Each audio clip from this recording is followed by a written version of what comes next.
À Briançon et partout en France, des solidaires, des militantes œuvrent pour un accueil digne et inconditionnel des personnes en situation d'exil. Zoom et Parole, des acteurs de la solidarité.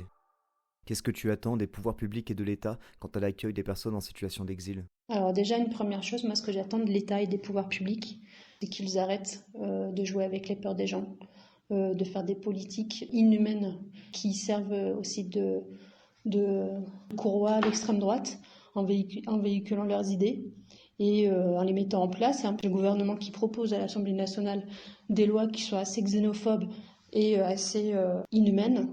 Et la deuxième chose, pour moi, en fait, l'accueil des exilés, il faut la planifier, tout simplement. Alors, c'est facile de dire ça, de dire tout simplement.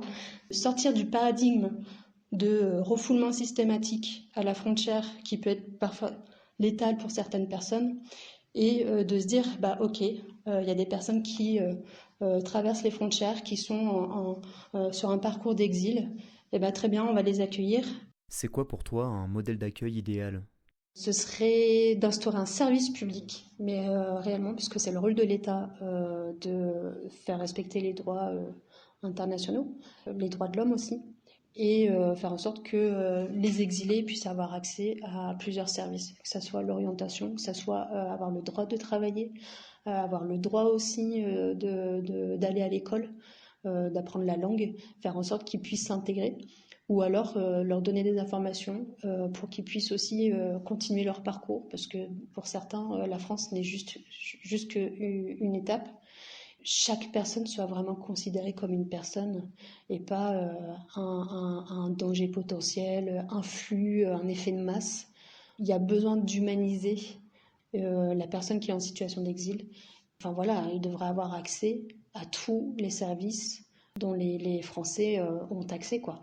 Je suis là pour aussi défendre le service public parce que pour moi, le service public, c'est le patrimoine commun de tous les Français, qu'ils soient pauvres ou riches. Et en fait, tout le monde y a le droit. Et pourquoi pas les exiler, quoi. Quelle initiative locale ou territoriale pourrait améliorer l'accueil ? Déjà, dans le Briançonnais, il y a tout un territoire de solidaires et c'est venu de citoyens pour accueillir des exilés. Et là, ça s'est un petit peu plus développé. Et là, en fait, pour améliorer, pour aider vraiment l'accueil des exilés, c'est vraiment d'étoffer ce réseau-là, d'avoir une bonne implantation, une diversité d'offres d'accueil. Effectivement, il faut aussi développer les réseaux, que ce soit avec les agriculteurs, que ce soit aussi avec les entreprises locales, les collectivités aussi, parce qu'il y a aussi des communes, des mairies qui sont plutôt solidaires aussi. Et ça serait bien que elles aient plus le couperet de l'État ou de la préfecture et puis qu'elles puissent être pleinement solidaires.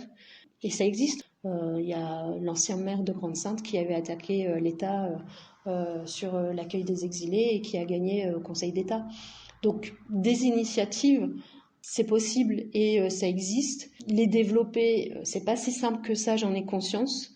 C'est pas à nous de nous donner des freins parce qu'on en a déjà assez. Pour moi, en fait, c'est de développer le tissu associatif, tissu solidaire aussi, et le tissu un petit peu du monde du travail. Si on a ces trois-là qui se développent autour de l'exil, on aura tout gagné.